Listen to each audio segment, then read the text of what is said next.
तो नमस्कार दोस्तों, उम्मीद है आप सब अच्छे होंगे, या दूसरी लैंग्वेज में कहा जाए तो आप स्वस्थ होंगे, मस्त होंगे।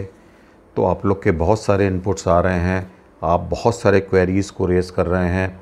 टेलीग्राम चैनल पे आप लोग के बहुत सारे जो है डॉक्यूमेंट्स आप भेजने लगे हैं और उस पर आप अपनी राय मांगने लगे हैं, या उस पर आप कुछ व्यूज़ पर्सनल मांगने लगे हैं।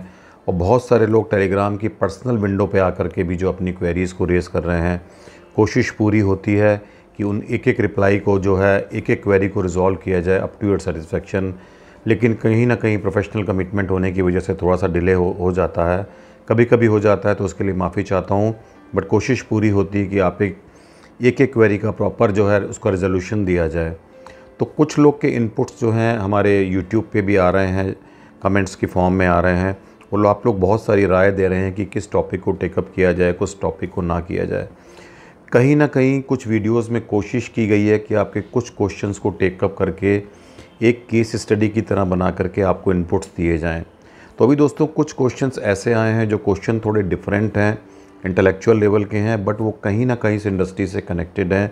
तो उन इन डिफरेंट क्वेश्चंस को हम डिफरेंट एंगल से देखेंगे, उन्हें एनालाइज करेंगे, और उस पर मैं अपनी पर्सनल राय दूंगा कि मेरा एक्सपीरियंस या जो फील्ड में आप लोगों से इंटरेक्ट करते हैं, आप लोग से जो इनपुट्स मिलते हैं, ये जो और डीलर्स सब कर रहे हैं, अपनी सेल कर रहे हैं इस बिज़नेस में, कुछ लोग LOI लेके एंटर हो रहे हैं, उनके क्या इस पे इनपुट्स हैं, वो किस तरीके से इसको सोचते हैं। तो आप बने रहिए मेरे साथ इस प्लेटफॉर्म पे, आर्किटेक्ट प्रदीप खरबंदा, और हम लोग एक एक क्वेरी को लेंगे जो थोड़ी डिफरेंट है, उसको एनालाइज करेंगे और उसको थोड़ा सा ब्रेनस्टॉर्म करके सोचेंगे कि किस तरीके से हुआ।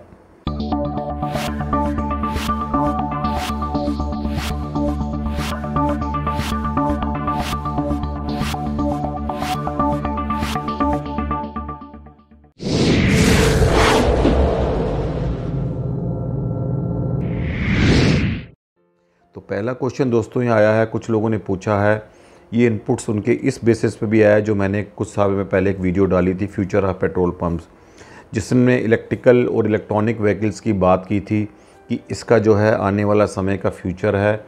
हमें जो है पॉल्यूशन की वजह से या हमें कुछ और रीज़न से हमें जो है इलेक्ट्रिकल व्हीकल्स की तरफ शिफ्ट होना पड़ रहा है। पॉल्यूशन उनमें से एक रीज़न है, बिकॉज हम लोग कुछ इंटरनेशनल ट्रीटीज़ से बंधे हुए हैं, और हमारे जो सिटीज़ हैं, बहुत सारे 8 सिटीज़ जो हैं, मैंने इस बात को रखा था कि जो लिस्ट निकली है वो हमारे मोस्ट पॉल्यूटेड सिटीज़ हैं, जो हमारी अभी इंटरनेशनल लेवल पे एक लिस्ट को निकाला गया, इंडियन सिटीज़ हैं। तो एक बहुत वरीसम मैटर है, वरी करने की बात है। और इसमें एक इम्पॉर्टेंट बात और भी है, इससे जुड़ा हुआ क्वेश्चन और किसी ने पूछा है कि क्या सर जो हमारे फ्यूल के रेट्स इतने बढ़ गए हैं, कुछ जगह पे जो है ये सैकड़ा क्रॉस कर गए हैं, शतक मार लिया है इन्होंने। जैसे MP से कुछ सिटी से रिपोर्ट है, महाराष्ट्र के कुछ जगह से ऐसी रिपोर्ट आई कि 100 से ऊपर हमारा पेट्रोल चला गया है। क्या इसका भी कुछ फ्यूचर में फ़र्क पड़ेगा? बिल्कुल दोस्तों, मेरा जो मानना है फ़र्क पड़ सकता है। हम इसको भी डिटेल में देखेंगे। इसी से जुड़ा क्वेश्चन और आया है कि ऑक्टेन फ्यूल में क्या होता है, ऑक्टेन वैल्यू क्या होती है, इसको भी हम इसी के साथ टेकअप करेंगे। थर्ड ये आया है कि बेस्ट जो हमारा फ्यूल है वो हमारे हिसाब से क्या है, जो बहुत एफिशिएंट हो और जो हमारा जो है एक इन्वायरमेंटल सेवी हो, कह लीजिए, एनवायरमेंटल को लीस्ट पॉल्यूट करे, और क्या वो हमारे साथ, क्या हम उसको भी यूज़ कर रहे हैं कि नहीं कर रहे हैं, हम इन पे भी बात करेंगे। इनको एक क्वेश्चन में समराइज़ करेंगे। तो पहली बात आई कि जो फ्यूल ने शतक लगाया है उस पर ज़रूर दोस्तों फ़र्क पड़ा है। हमारा जो इन दिनों में जो फोकस हुआ है इलेक्ट्रिक एंड इलेक्ट्रॉनिक व्हीकल्स पे, वो फ्यूल की प्राइस को लेकर के भी हुआ है, पॉल्यूशन को लेकर के भी हुआ, क्योंकि दिल्ली NCR आपको पता है बहुत पॉल्यूटेड रहता है। अक्टूबर नवंबर से जो है वहाँ पर जैसे ही विंटर स्टार्ट होती है, हमारी जो एयर होती है वो थोड़ी सी उसमें मॉइस्चर आने की वजह से, या थोड़ा सा उसमें मॉइस्चर मिलने की वजह से हमारे जो पॉल्यूटेंट हैं वो एक फॉग का रूप ले लेते हैं, और वो बहुत डेंजरस है। तो इसमें बहुत काम करने की ज़रूरत है दोस्तों, और दिल्ली सरकार ने भी इस पे बहुत सारे इनिशिएटिव्स लिए हैं। इलेक्ट्रिकल और इलेक्ट्रॉनिक व्हीकल्स जो लोग ख़रीद रहे हैं उनको डिफरेंट तरह के उन्होंने जो है प्रिविलेजेस दिए हैं, जिसमें उनके टैक्स की भी छूट दी है, सब्सिडी भी दी है। तो इस तरह की चीज़ों को दिल्ली सरकार प्रमोट कर रही है, इलेक्ट्रिकल एंड इलेक्ट्रॉनिक व्हीकल्स को। इसीलिए आप ग्रेजुअली देखिए कि बहुत सारे हमारे इंडियन जो डोमेस्टिक मैन्युफैक्चरर्स हैं वो भी हमारे जो है शिफ्ट कर रहे हैं टुवर्ड्स इलेक्ट्रॉनिक या इलेक्ट्रिक व्हीकल्स की बात कर रहे हैं। उनमें जो कई सारे चैलेंजेस हैं वो मैंने पुरानी वीडियो में टेकअप किए हैं, हम उनको रिपीट नहीं करेंगे।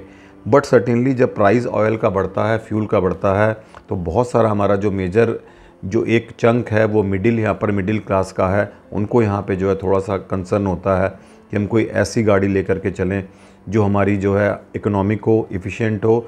और कहीं ना कहीं पे जब पॉल्यूशन की बात उठने लगती है, जब पॉल्यूशन बढ़ता है, एटलीस्ट उस ड्यूरेशन में वो थोड़ा सा वरीड होता है कि हम लोग की सांस जो है हम लोग जहर ले रहे हैं। तो यहाँ पर एक बहुत बड़ा मेजर फैक्टर है। और प्राइस बढ़ने से जो है कहीं ना कहीं हमारे जो लोकल गवर्नमेंट्स हैं, स्टेट की गवर्नमेंट्स हैं, और जो हमारी जो सेंट्रल गवर्नमेंट है वो क्योंकि इसको जीएसटी में नहीं लाई है, और जीएसटी में न लाने की वजह से इस पर वैट एप्लीकेबल होता है। वैट में जो है बहुत सारा शेयर हमारी जो है सेंट्रल गवर्नमेंट भी लेती है, और वैट जो है स्टेट के पास भी जाता है, सेंट्रल के पास भी टैक्सेस जाते हैं, वैट के टैक्सेस स्टेट के पास जाते हैं। तो यहाँ पर हमारे ऑयल फ्रूट्स लगभग आलमोस्ट डबल से भी ज़्यादा प्राइस पे बिकता है, और हमें लगता है कि इसको जीएसटी में लाना चाहिए अगर मार्केट पे ही छोड़ना है तो। और ऑक्टेन वैल्यू की अगर हम बात करें तो ऑक्टेन वैल्यू जितनी ज़्यादा होगी किसी फ्यूल की, वो उतना ही इंजन के लिए अच्छा होगा, इंजन की नॉकिंग कम होगी। और ऑक्टेन वैल्यू बेसिकली अगर हम इंजन को स्टडी करें तो जब कंबस्टन होता है उसमें फ्यूल को प्रॉपर कंबस्टन होने पे जितना हायर ऑक्टेन का होगा उतना फ्यूल को प्रॉपरली जो इग्नाइट करेगा, और हमारी फ्यूल की जो है उसमें एक ऑप्टिमम जो है उससे एक एनर्जी कन्वर्ट होगी, जिससे कि हमारा व्हीकल्स के इंजन को जो है पावर मिलती है।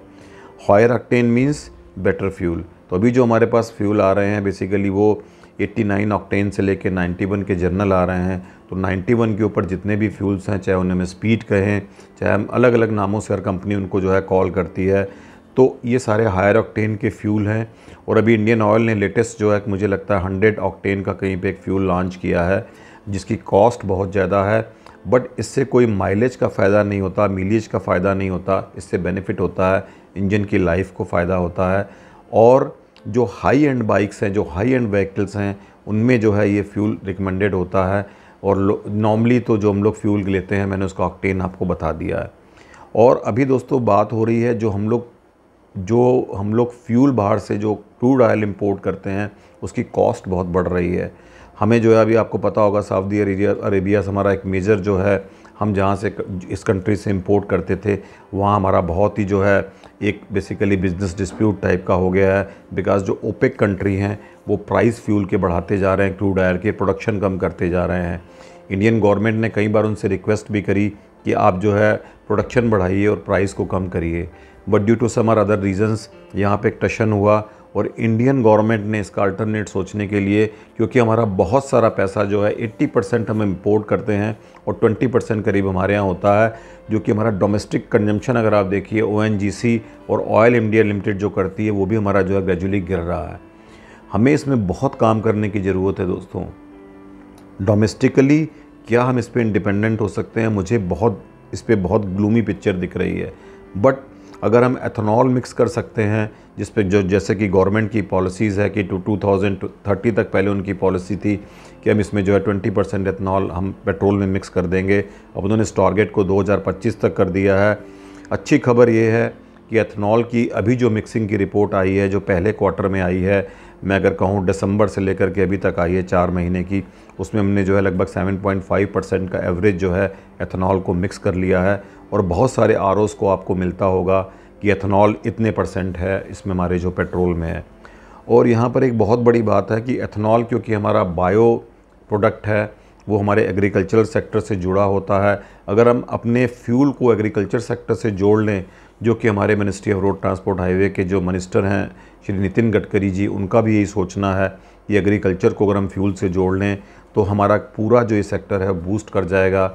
हमारे जो किसान हैं उनकी इनकम भी बढ़ेगी, प्लस हमारा जो फॉरेक्स बाहर जाता है वो हमारा बहुत कम हो जाएगा, क्योंकि हमारा फॉरेक्स इतना बाहर जाता है फ्यूल के नाम पे कि जो बजट हमारे डिफेंस के उससे 4 गुना हमारा जो है पैसा चला जाता है इस फ्यूल को परचेज़ करने में। तो बहुत इम्पॉर्टेंट है कि हम लोकल डोमेस्टिकली कुछ ऐसा करें कि हम फ्यूल को कम से कम इंपोर्ट करें। और अभी तो हमने कुछ कंट्रीज़ को बदल भी दिया है, क्योंकि जब से हमारा मिडिल ईस्ट में सऊदी अरबिया से प्रॉब्लम हुआ है, हमने कुछ कंट्रीज़ अपने चेंज कर दिए हैं। अब USA से भी हम इंपोर्ट करने लगे हैं, एंड वेनेजुला से भी इंपोर्ट करने लगे हैं, और मुझे लगता है नॉर्वे से भी अभी फ्यूल्स को जो है इंपोर्ट करने लगे हैं। तो कहीं ना कहीं हमें अल्टरनेट निकालने हैं। बट इसमें जो है डोमेस्टिकली अगर हम इसे कर सकें, एग्रीकल्चर सेक्टर से जोड़ लें, तो इससे अच्छी कोई बात नहीं हो सकती। दूसरा क्वेश्चन अब मैं टेकअप करता हूँ। उसमें किसी ने पूछा है कि एक ही गांव में अगर हम मिनिस्ट्री ऑफ रोड ट्रांसपोर्ट की हाईवेज़ की एनओसी लेते हैं तो एक तरफ का अर्बन एरिया हो सकता है सड़क के, दूसरी तरफ का रूरल एरिया हो सकता है। ये क्वेरी रेस की गई है बिकॉज एक तरफ बिल्टअप एरिया है और दूसरी तरफ खाली एरिया है, इस तरीके से वहाँ पे डेवलपमेंट हो गया है। मेरा मानना दोस्तों बिल्कुल हो सकता है, अगर आपके आसपास सेटलमेंट्स हैं, वहाँ पे लगता है कि हैवी सेटलमेंट्स हो गए हैं, वो एरिया अर्बनाइज्ड हो गया है और वहाँ पे जो है हमें इस तरीके की एक्टिविटीज़ आ गई हैं, डेवलपमेंट एक्टिविटीज़ आ गई हैं कि बहुत ज़्यादा जो है वहाँ पर एक गांव जो है वो डेवलप हो गया है और यहाँ उसका एक्सपेंशन हो गया है, ड्वेलिंग यूनिट्स बहुत बन गई हैं, कमर्शियल एस्टेब्लिशमेंट आ गए हैं। तो मुझे लगता है अर्बन एरिया की तरह ट्रीट होगा। और on the opposite side, contrary to it, अगर वहाँ पर रूरल एरिया है, वहाँ पर कोई ऐसे हमें जो है डेवलपमेंट्स नहीं दिख रहे हैं, अर्बनाइजेशन नहीं दिख सकता, तो वो रूरल एरिया की तरह होगा। हाँ, बट उन्होंने ये कहा कि एनएचएआई ने इस पे इश्यूज़ जनरेट किए गए हैं कि एक एनओसी उन्होंने रूरल पे की है, एक अर्बन पे कर रहे हैं। तो मुझे लगता है इसमें कोई इतनी प्रॉब्लम की बात नहीं है।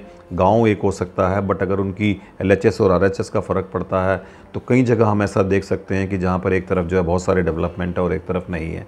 तो मुझे लगता है इस क्वेरी से आपका रिप्लाई मिल गया होगा। थर्ड किसने पूछा है कि मुझे पुरानी गाइडलाइन से 2013 की गाइडलाइन से एनओसी मिल गई थी, उसमें कुछ उन्होंने ऐसी एक रोड का, स्लिप रोड का प्रावधान कर दिया था।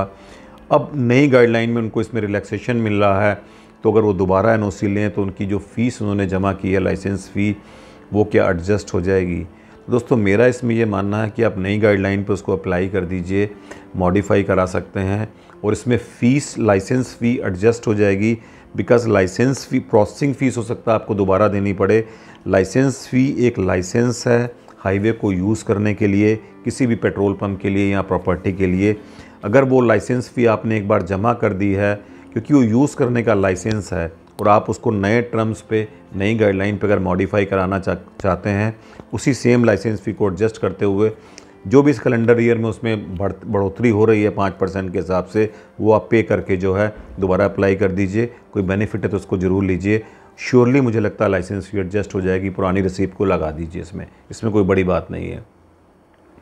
और इसमें जो है एक क्वेश्चन किसी ने और पूछा है कि उन्होंने अप्रूवल ले लिया था ब्लैक टॉप दिखा करके, बिटुमिनस कारपेट दिखा करके, अब वहाँ पे पेवर लगा दिए गए हैं, तो वहाँ पर जो एनएचएआई ऑब्जेक्शन कर रही है। दोस्तों ये पॉइंट पहले भी कई बार आया है, उस पर बहुत डिस्कशन हुआ है कि आपने जो है अपनी रोड का जो है वो फिनिशेस चेंज कर ली, इसमें कोई बड़ी बात नहीं है। यहाँ मिस इंटरप्रिटेशन है, दोनों अलाउड हैं, कंक्रीट के ब्लॉक भी अलाउड हैं, ब्लैक टॉप भी अलाउड है अगर आपने प्रॉपर स्पेसिफिकेशन से बनाया है। तो अगर आपने अल्टरनेट में जो है पेवर लगा दिए हैं तो इसमें जो है परमिशन मिलने में या कंप्लीशन मिलने में कोई इशू नहीं आना चाहिए, और आप जो है इस बात को अपनी रख सकते हैं। और मुझे लगता है क्योंकि गाइडलाइन का प्रावधान है, प्रॉपरली लिखा हुआ है कि दोनों चीज़ें अलाउड हैं, तो इससे मुझे लगता है कि आपको कोई इस पर ऑब्जेक्शन लगाने का पॉइंट एनएचएआई का या मिनिस्ट्री का नहीं होना चाहिए। और कुछ लोगों ने पूछा है कि कंपनी उनको एम्फसिस कर रही है कि आप अपने पेट्रोल पंप को कमीशन कर लीजिए, एनर्जाइज़ कर लीजिए बिना कंप्लीशन को लिए।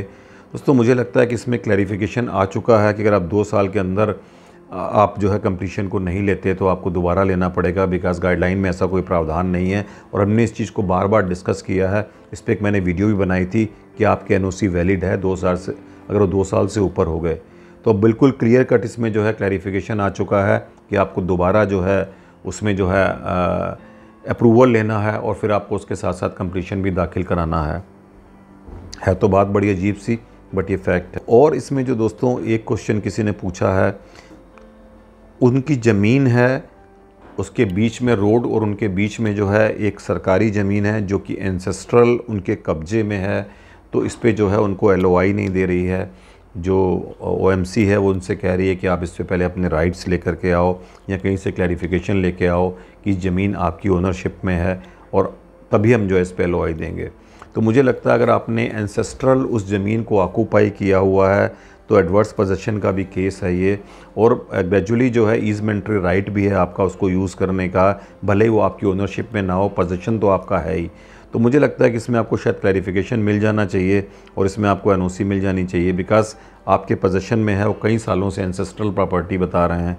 तो मुझे लगता है इसमें कोई बात नहीं है। अगर आपको कोई सरकारी ऐसा कुछ लिख करके दे देता है, पीडब्ल्यूडी या एनएच के पास है वो कि आपके पोजीशन में है और बहुत समय से है, तो मुझे लगता है कि यहाँ पर एक मालिकाना हक आपका बन जाता है। अगर मैं ट्रांसफ़र ऑफ प्रॉपर्टी एक्ट देखूँ या उन सब चीज़ों को देखूँ, तो इसमें मुझे लगता है आपको क्लैरिफिकेशन मिल जाना चाहिए। हालांकि थोड़ा सा टिकलिश मैटर है, तो आप उसको थोड़ा सा और एक्सप्लोर कर लीजिए। और किसी ने पूछा है कि क्या लीज़ कराने से पहले नॉन एग्रीकल्चरल करवाना ज़रूरी है? तो मुझे लगता है बिल्कुल ज़रूरी है। आपकी लीज़ तभी होगी जब आप इसको नॉन एग्रीकल्चरल कन्वर्ट करा लीजिए। हम इसको जो है right to have declaration section 80 की बात करते हैं। हमारा जो नया रेवेन्यू कोड है यूपी का 2006, अगर हम उसकी बात करें तो पहले जो सेक्शन 143 था वो सेक्शन 80 में कन्वर्ट हो गया है। तो आप तभी लीज़ कर पाएंगे जब आप इस पे जो है लैंड यूज़ को कन्वर्ट करा लीजिए। और मुझे लगता है कि आपकी एनओसीज़ भी प्लेस्ड होनी चाहिए। इसके साथ साथ मैं थोड़ा ऐड करना चाहता हूँ, तभी इसमें लीज़ कराने का फ़ायदा है। और जो है इसमें कुछ लोगों ने पूछा है कि उनको रेंट बहुत कम मिल रहा है, इसी से जुड़ा क्वेश्चन है। अर्बन एरिया में उनका पंप है और आरओ है, और वो जो है कंपनी ना उसको लीज़ ख़त्म हो गई है, ना कंपनी वहाँ से अपना एस्टेब्लिशमेंट उठा रही है, और उसकी लैंड की वैल्यू बहुत हाई है और जो लीज़ रेंट है बहुत कम मिल रहा है। दोस्तों ये स्टोरी जो है अर्बन एरियाज़ में काफ़ी आती है, बिकॉज़ लैंड बहुत प्रीशियस है, उसकी जो है अपनी वैल्यू जो है बढ़ती जाती है ग्रेजुअली, और आप उतना जो है सेल नहीं कर पाते, तो आपके रेवेन्यूज़ कम हो जाते हैं। तो मुझे लगता है कि यहाँ पर जो है आप रिसाइटमेंट कर सकते हैं, एक ऑप्शन ये है। या अगर आपकी लीज़ ख़त्म हो गई तो कंपनी को आप लीज़ रिन्यू ना करिए, बट बेटर ऑप्शन ये है कि आप अपना रिसाइटमेंट कर लीजिए, जिससे कि आपकी सेम एलओआई में आप दूसरी जगह पंप लगा सकें। तो इस वीडियो में हमने कुछ डिफरेंट क्वेश्चंस को टेकअप किया है जो डायरेक्टली इंडस्ट्री से जुड़े नहीं हैं, बट कहीं ना कहीं इस सेक्टर में इम्पैक्ट डालते हैं। इसमें मैं एक मैसेज आपको और देना चाह रहा हूँ।